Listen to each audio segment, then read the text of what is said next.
ఆకాశవాణి వార్తలు చదువుతున్నది దుర్గా ఉషారమణి. మన దేశంలో తయారీ సామర్థ్యాన్ని ఎగుమతులను పెంచేందుకు తోడ్పడే 10 కీలకమైన రంగాలకు ఉత్పాదకతతో ముడిపడిన ప్రోత్సాహకాల పథకాన్ని కేంద్ర కేబినెట్ ఆమోదించింది.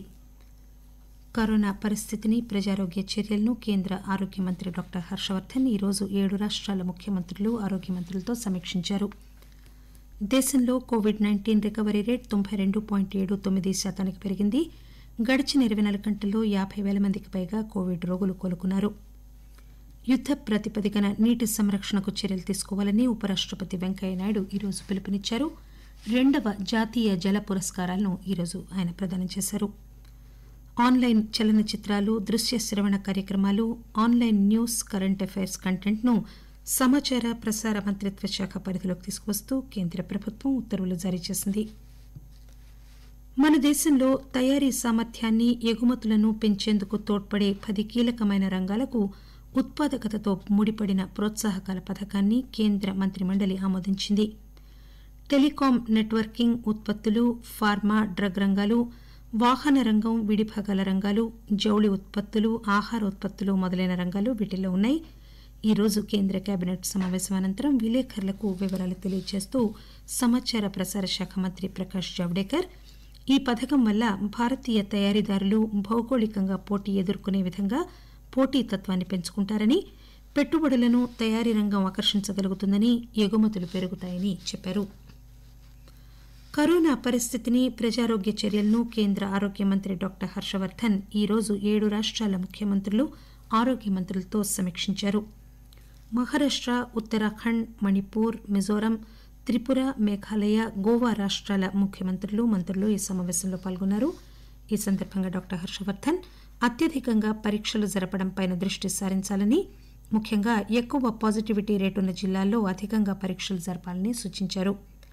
ప్రధానమంత్రి నరేంద్ర మోదీ కరోనా ప్రసరణ చైన్ను నిలుపు చేసేందుకు ప్రారంభించిన జన్ ఆందోళన్ కార్యక్రమం ప్రాముఖ్యత గురించి ఆయన చెప్పారు. ప్రజల్లో జన్ ఆందోళన్ గురించి అవగాహన కల్పించేందుకు ప్రభుత్వం తీసుకుంటున్న చర్యల గురించి వివరిస్తూ కరోనా నేపథ్యంలో తగు జాగ్రత్తలు తీసుకోవడమే సామాజిక వ్యాక్సిన్ అన్న విషయాన్ని గుర్తు చేశారు. మన దేశంలో కోవిడ్-19 రికవరీ రేటు 92.79% పెరిగింది. గడిచిన 24 గంటల్లో 50,000 మందికి పైగా కోవిడ్ రోగులు కోలుకున్నారు. దేశంలో కోవిడ్ రికవరీలు 80 లక్షల మార్కును అధిగమించాయని కేంద్ర ఆరోగ్య, కుటుంబ సంక్షేమ శాఖ తెలియజేసింది. మొత్తం పాజిటివ్ కేసుల్లో యాక్టివ్ కేసుల సంఖ్య 5.73% ఉంది. అయితే దేశంలో 4,94,657 యాక్టివ్ కేసులు ప్రస్తుతం ఉన్నాయి. గడిచిన 24 గంటల్లో 44,281 కొత్త కోవిడ్-19 కేసులు నమోదు కావడంతో మొత్తం కేసుల సంఖ్య 86 లక్షలకు పైగా నమోదైంది. గడిచిన 24 గంటల్లో 512 మంది మరణించడంతో మొత్తం మరణాల సంఖ్య 127,571కి పెరిగింది. తెలంగాణలో గడిచిన 24 గంటల్లో 1,196 కొత్త కోవిడ్-19 కేసులు నమోదయ్యాయి. దీంతో రాష్టంలో మొత్తం కేసుల సంఖ్య 2,53,651కి పెరిగింది. గడిచిన 24 గంటల్లో కోవిడ్ సంబంధిత వ్యాధుల వల్ల 5 చనిపోవడంతో మొత్తం మరణాల సంఖ్య 1,390కి చేరిందని రాష్ట వైద్య ఆరోగ్య శాఖ విడుదల చేసిన బులెటిన్లో తెలియజేశారు. మరోవైపు అదే సమయంలో హైదరాబాద్లో 192 కొత్త కోవిడ్-19 కేసులు నమోదయ్యాయి. ఆంధ్రప్రదేశ్ రాష్ట ప్రభుత్వం కోవిడ్-19 టెస్టుల సంఖ్యను పెంచింది. గడిచిన 24 గంటల్లో 67,910 శాంపిల్స్ ను పరీక్షించగా 1,886 కొత్త కోవిడ్-19 కేసులు నమోదయ్యాయి. అదే సమయంలో 2,151 మంది రోగులు కోలుకుని వివిధ కోవిడ్ ఆసుపత్రుల నుంచి డిశ్చార్జ్ అయ్యారు. రాష్టంలో మొత్తం మరణాల సంఖ్య 6,814గా నమోదైంది. పన్ను ఉగ్రవాదాన్ని వెనక విడిచిపెట్టి పన్ను పారదర్శకత దిశగా భారత్ ముందుకు పయనిస్తోందని ప్రధానమంత్రి నరేంద్ర మోదీ అన్నారు. పన్నులకు సంబంధించి సంస్కరణలు, ఉత్తమమైన ప్రదర్శన, పరివర్తన కోసం ప్రభుత్వం తీసుకుంటున్న నిరంతరమైన చర్యల వల్ల ఫలితాలు లభిస్తున్నాయని, ఇది సాధ్యపడిందని ఆయన అన్నారు. ఒడిశాలోని కటక్లో ఆదాయం పన్ను అపెలేట్ ట్రైబ్యునల్ కటక్ ధర్మాసనం నూతన కార్యాలయ భవనాన్ని ప్రారంభిస్తూ ప్రధానమంత్రి ఈ మాటలు అన్నారు. పన్ను వసూలు చేసేవారు దోపిడీదారుగాను, పన్ను చెల్లించేవాడు దోపిడీకి గురవుతున్న వ్యక్తిగా వలసవాద సమయంలో ఉన్నటువంటి అభిప్రాయాలను క్రమంగా ప్రభుత్వం మార్చివేసిందని పేర్కొన్నారు. యుద్ద యుద్ద ప్రాతిపదికన నీటి సంరక్షణకు చర్యలు తీసుకోవాలని ఉపరాష్టపతి వెంకయ్యనాయుడు ఈరోజు పిలుపునిచ్చారు. ప్రతి భవనంలోనూ ఇంకుడు గుంటలు తప్పనిసరి చేయాలని మున్సిపాలిటీలు స్థానిక సంస్థలకు సూచిస్తూ ఆయన నీటి సంరక్షణ ఒక జీవన విధానంగా మారేలాగా ప్రజలకు అవగాహన కల్పించాలన్నారు. నీటి వినియోగాన్ని తగ్గించడం, రీసైకిల్ చేయడం, పునర్వినియోగంపై దృష్టి సారించాలని ఆయన హైదరాబాద్లో 2వ జాతీయ జల పురస్కారాల ప్రదాన కార్యక్రమంలో వర్చువల్గా మాట్లాడుతూ చెప్పారు. మహారాష్ట, తమిళనాడు, రాజస్థాన్ రాష్టాలు జలశక్తి పురస్కారాలు పొందిన సందర్భంగా ఆ రాష్టాలను ప్రశంసించారు. జల పురస్కారాల ప్రదానోత్సవంలో జలశక్తి మంత్రి గజేంద్ర సింగ్ షెకావత్ కూడా పాల్గొన్నారు.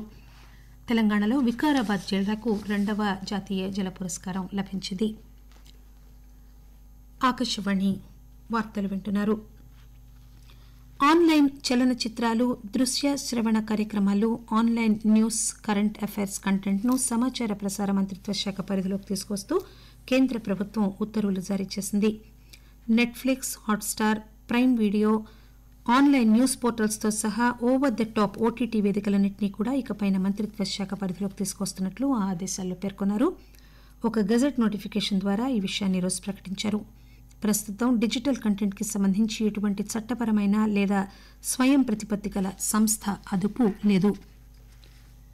ఈ నెల 14వ తేదీన దీపావళి పండుగ సందర్భంగా కేవలం 2 గంటల పాటు మాత్రమే టపాసులు కాల్చేందుకు ఆంధ్రప్రదేశ్ ప్రభుత్వం అనుమతి ఇచ్చింది. రాత్రి 8 గంటలకు 10 గంటలకు మధ్య మాత్రమే టపాసులు కాల్చాలని, టపాకాయల అమ్మకాలకు కూడా ప్రభుత్వం మార్గదర్శకాలు జారీ చేసిందని అధికార ప్రకటన ఒకటి తెలియజేసింది. కాలుష్యం పెరుగుతున్న నేపథ్యంలో జాతీయ హరిత తీర్పు సంఘం కాలుష్య నియంత్రణకు జారీ చేసిన మార్గదర్శకాలకు కట్టుబడి ఈ నిర్ణయం తీసుకున్నట్లు ప్రభుత్వం తెలియజేసింది. జామ్నగర్లో Ayurveda institute of teaching and research, జైపూర్లో జాతీయ ఆయుర్వేద శిక్షణ సంస్థలను ప్రధానమంత్రి నరేంద్ర మోదీ శుక్రవారం నాడు వీడియో కాన్ఫరెన్స్ ద్వారా ప్రారంభిస్తారు. 21వ శతాబ్దంలో ఆయుర్వేదం పెరుగుదల, అభివృద్ధి విషయంలో భౌగోళిక నాయకత్వ పాత్రలను ఈ సంస్థలు పోషిస్తాయని భావిస్తున్నారు. 2016 నుంచి ధన్వంతరి జయంతి నాడు ప్రతి ఏడాది ఆయుర్వేద దినోత్సవాన్ని జరుపుకుంటున్నారు. ఈరోజు జాతీయ విద్యా దినోత్సవం. ప్రతి ఏడాది స్వతంత్ర భారతదేశంలో తొలి విద్యామంత్రి మౌలానా అబుల్ కలాం ఆజాద్ జయంతి సందర్భంగా జాతీయ విద్యా దినోత్సవాన్ని జరుపుకుంటారు. ప్రధానమంత్రి నరేంద్ర మోదీ ఈరోజు మౌలానా ఆజాద్, ఆచార్య కృపలానికి వారి జయంతి సందర్భంగా నివాళులర్పించారు. జాతి ప్రగతికి విశిష్టమైన కృషి అందించిన దిగ్గజాలుగా దేశం మౌలానా ఆజాద్, ఆచార్య కృపలానిని గుర్తుపెట్టుకుంటోందని ప్రధానమంత్రి ట్విట్టర్ సందేశంలో పేర్కొన్నారు.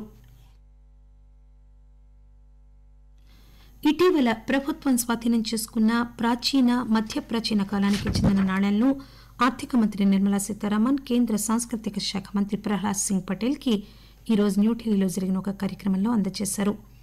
ప్రభుత్వం స్వాధీనం చేసుకున్న ఈ 40,282 నాణ్యాలు క్రీస్తు శకం 1206, 1720 మధ్య మొఘల్ సల్తనత్ కాలానికి చెందినవి.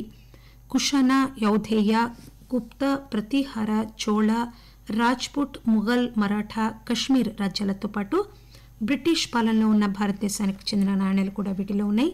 1800, 1900 సంవత్సరాల మధ్య ఫ్రెంచ్, కొన్ని ఆస్ట్రేలియా నాణ్యాలు కూడా వీటిలో ఉన్నాయి.